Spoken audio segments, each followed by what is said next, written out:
Өмір жайлы айтар болсам ақиқат, ендеше мен баяндайын насихат.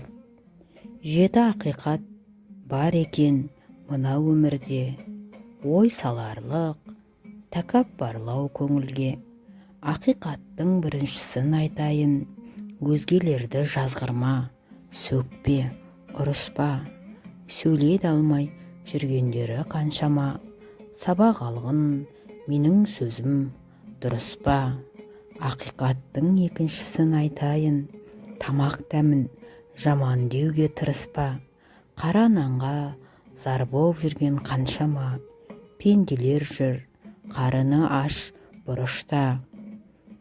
Ақиқаттың үшіншісін айтайын, жан жарыңа жөн жосықсыз киме, бар кезінде бағалашы бауырым, ал біреудің сүйген жары тірі ме?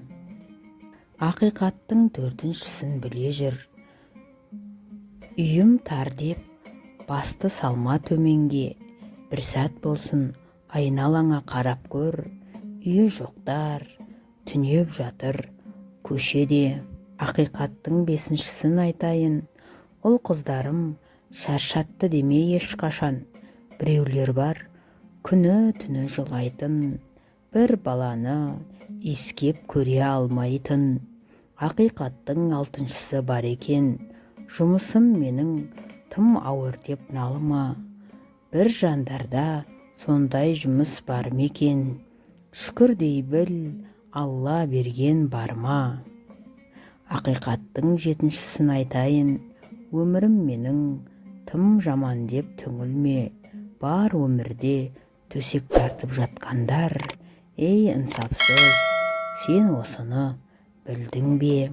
Өмір қысқа, барыңды сен бағала, шүкір етсең беретін Алла тағала.